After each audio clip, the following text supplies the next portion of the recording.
Desde el punto de vista de los ciclos económicos, existen tres clases. Las teorías de los ciclos económicos hablan de grandes innovaciones.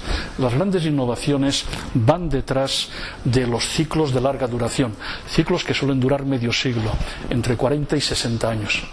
Son debidos a un economista ruso que falleció a finales de los años, bueno, más falleció, digamos que fue metido por Stalin en un campo de concentración, y fue posteriormente Schumpeter, Joseph Alois Schumpeter, el que introdujo en Occidente su teoría, porque Kondratiev solamente vio los 3 primeros ciclos. Ahora hay 5 ciclos ya.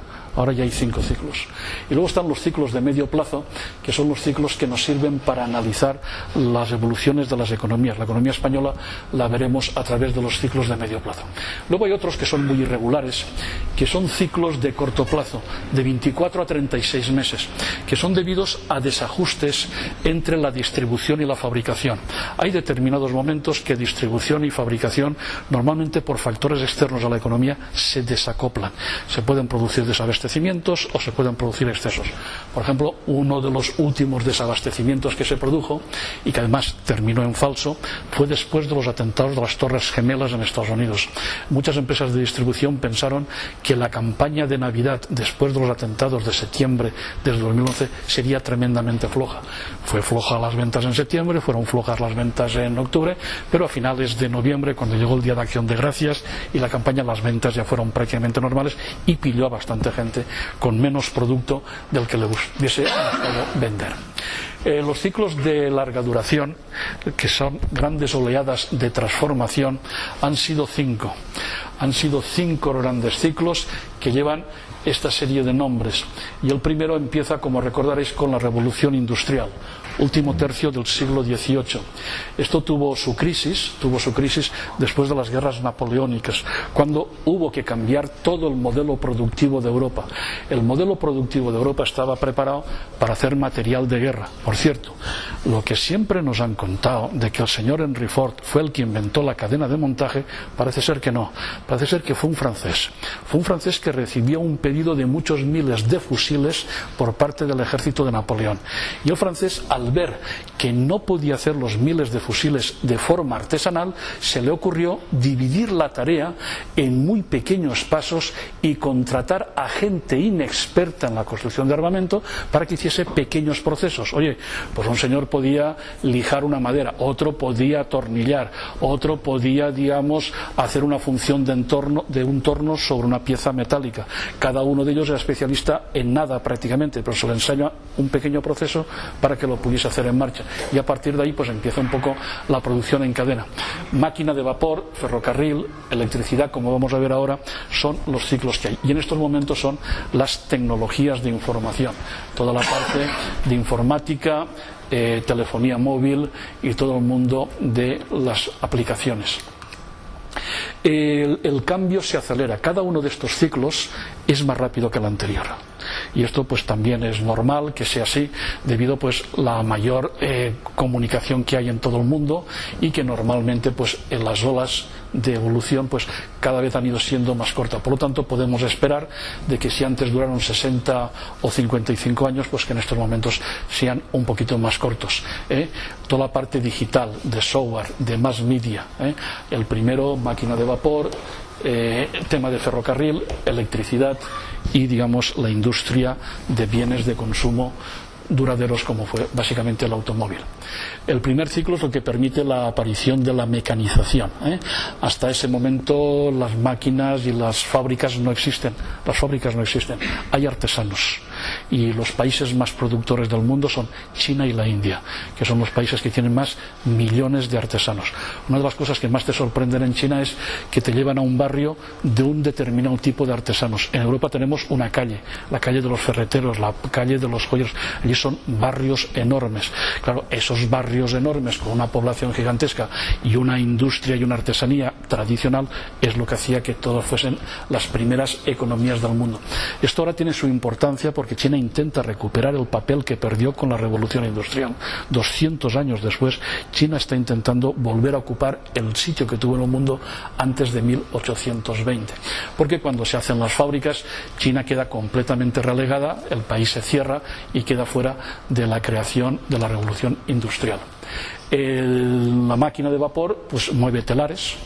Esto pues lo tenemos en muchas comarcas valencianas, se han hecho muchos digamos museos arqueológicos, todavía vemos muchas fábricas pegadas a los ríos, en Bocairente, en Alcoy, y dicen, bueno, ¿y esta gente por qué construyó la fábrica allá abajo? Bueno, pues porque antes de tener una máquina de vapor, lo que hacían era un pequeño salto de agua, pues para mover como si fuese un molino, mover las máquinas, mover los telares parcialmente y poder aprovecharse de toda esa tecnología. El segundo ciclo es el ferrocarril. El segundo ciclo es el ferrocarril y sobre todo el segundo ciclo tiene un año crucial. El año crucial es 1869. En 1869 suceden dos cosas. Primero, se une Estados Unidos con ferrocarril. Esta imagen, que igual puede ser de una película, probablemente, pues reproduce cuando se juntó la línea férrea que venía de Chicago y que iba hacia el oeste con el ramal que había salido de California y que se unen en el estado de Utah en 1869. Por lo tanto, a partir de esa fecha se puede ir del Atlántico al Pacífico, ya en un plazo de tiempo menor a una semana. Antes de 1869 es el mundo de las carretas, de las diligencias y de todas las películas que hemos visto. Pero 1869 es el año del Canal de Suez, es el año de la apertura del Canal de Suez.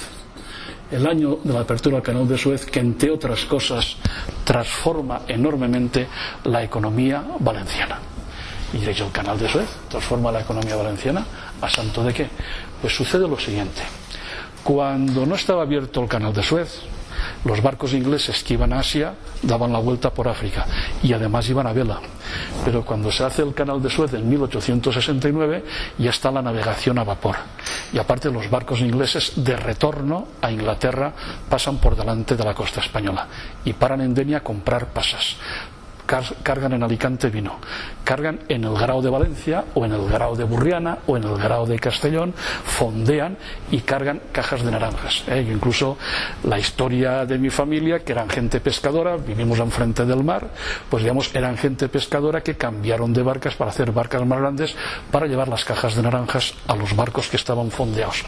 Aparecen una serie de emprendedores, escomerciants, los comerciantes de naranjas, que son los tíos más espabilados del pueblo, que sin saber de inglés, por supuesto, algunos de ellos ni hablaban castellano, se hacen entender con la gente de los barcos ingleses y son los que organizan que en las casas se vayan confeccionando cajas de naranjas, hablan con los marineros para convencerles de que dejen las barcas de pesca pequeñitas, que encarguen una barca más grande, que puedan cargar cajas de naranjas. Todo eso lo hemos visto en los cuadros de Sorolla y forma parte, digamos, de toda la imaginería que tenemos de finales del siglo XIX. Y entonces, ¿eso qué transformación produce? Pues que cambiamos toda la agricultura valenciana de una agricultura de subsistencia a una agricultura de exportación, con una enorme entrada de divisas, con una enorme entrada de dinero. Antes de 1869, en el campo valenciano, ¿qué había? De todo: olivares, vides, mucho trigo, y se consumían muchas cosas que se producían directamente en el campo. Ahora mismo, cuando vemos al lado de la carretera, de la autopista o del ferrocarril, vemos gigantescas extensiones de naranjos que ya llevan muchísimo tiempo. Por cierto, os estoy contando esta historia porque en mi pueblo la gente piensa, en un pueblo naranjero, que la naranja está desde el principio de los tiempos. Y yo les digo que se vayan a Villarreal o que se vayan a la Ribera y que vean el monumento al cura Monzó, que creo que está en Carcagente. ¿Qué fecha pone allí? 1870. ¿Qué fecha pone del monumento al introductor de la Clementina en Villarreal? A un señor que se llama Polo de Bernabé. Pues un señor que a principios del siglo XX introdujo una variedad. Antes no teníamos tanto. De lo que más teníamos era moreras. Y teníamos moreras para hacer el cultivo del gusano de seda y tener una enorme producción de seda. Por ejemplo, el barrio que empieza aquí al lado, el barrio de Belluters, era donde estaban las fábricas de seda. Ahí tenemos la calle Hospital con el Museo de la Seda, etcétera, etcétera. Por lo tanto, lo que hay que transmitir siempre es que la innovación es permanente.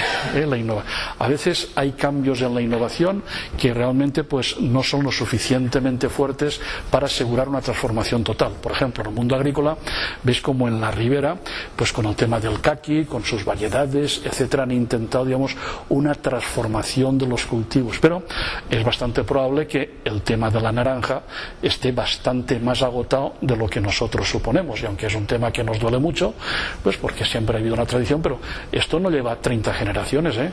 El mundo de la naranja posiblemente no tiene más de 6 o 7 generaciones, desde finales del siglo XIX, cuando se hace la agricultura para la exportación. De ahí llega todo el carácter de la gente nuestra, que es muy habilidosa en el tema de la exportación, en el tema de las relaciones internacionales. También tenemos una enorme facilidad, no solamente los puertos, tenemos la Vía Augusta, tenemos la Nacional 340, tenemos la A7, que eso es lo que nos da todo el potencial de comunicación. Eso pues últimamente las hemos hecho nosotros, pero los romanos esto ya lo tenían prácticamente instalado. Esta historia de 1869 hasta se puede explicar con música, ¿eh? Sabéis que la Compañía del Canal de Suez se ve que hizo una enorme concentración de gente con glamour y encargó a Verdi la creación de la ópera de Aida. La ópera de Aida se representó en 1869 en el Cairo con la celebración de la apertura del canal de Suez. Ahora se está ampliando y realmente pues todo eso supuso la gran transformación, donde empiezan a llegar los barcos en donde exportamos muchos materiales. Luego, posteriormente, en determinados pueblos que son más innovadores, esa acumulación de capital se ha ido, digamos, transformando. Yo soy de un pueblo que desgraciadamente no se ha transformado. Sin embargo, al lado tenemos un pueblo que es Villarreal, que es tremendamente dinámico y tremendamente innovador. Yo a veces he seguido un poco estas historias por algunos empresarios. Por ejemplo, el caso de Porcelanosa. La gente de Porcelanosa, que eran comerciantes de naranjas, las dos familias dejan prácticamente el negocio de la naranja como comerciantes a principios de los años 70 y empiezan la innovación de la industrialización. Ahora mismo, cuando vemos la cifra de facturación de Porcelanosa, que vuelve a estar sobre los 1.000 millones, antes de la crisis llegó a 1.100, luego bajó un poco, pero realmente son productores o son distribuidores de mucho material, de muchas cosas que compran a otros a través de las casi 500 tiendas que tienen por todo el mundo. Pues posiblemente han entrado en un mundo nuevo, que es el mundo de los servicios. Por lo tanto, ese grupo familiar posiblemente tendría la agricultura de subsistencia, la agricultura de exportación como comerciantes, luego la parte industrial, que todavía es muy importante. Por cierto, su fábrica de 1 kilómetro 800 metros, muchos de los que estamos aquí la hemos medido, mucha gente hemos pasado, y cuando hace años pasamos la primera vez, vimos aquello y dijimos, oye, esto es muy grande, ¿esto qué mide? Me metes al kilómetro, dices, esto es 1 kilómetro 800. Por cierto, cuando lo comparas con las grandes compañías mundiales de la cerámica, ves que están en el puesto 10, en el puesto 12 aproximadamente. Pero en un mundo global necesitas una empresa de ese tamaño para tener capacidad exportadora. En el sector de la cerámica, y sí que algunos están en el sector, desgraciadamente han cerrado bastantes empresas, y otras están trabajando para ellos o están trabajando para los grandes, porque son los que tienen departamentos grandes de exportación para poderse mover en los mercados internacionales. Por tanto, tenemos que ver todo el tema de la globalización y todo el tema de la innovación como un proceso permanente. Después de la naranja vendrá otra cosa, y después de la otra cosa vendrán otras cosas diferentes. Nada es para siempre. A mí en la IBM me enseñaron que lo único que permanece es el cambio. Lo único que permanece es el cambio, y todo lo demás va modificándose. Inclusive tengo pendiente de leer una entrevista con la actual presidenta de IBM, que dice que IBM es una empresa de más de 100 años, no tiene 100 años, porque es de los años 20 del siglo pasado, todavía no conviene. Dice, pero que es una empresa casi centenaria por las veces que se ha renovado. Incluso algunas de las renovaciones fueron tan drásticas que prácticamente supuso la renovación de la plantilla, la salida de muchísima gente que éramos mayores por la entrada de otra gente. Por lo tanto, la innovación y la renovación es permanente. En el siglo XX llega ya la navegación a vapor. Esta navegación a vapor es la que primero se hace con las ruedas, luego con las hélices. A mí me gusta colocar el famoso Praumeri, pues porque tiene muchas connotaciones en Estados Unidos, aparte de la música, etcétera.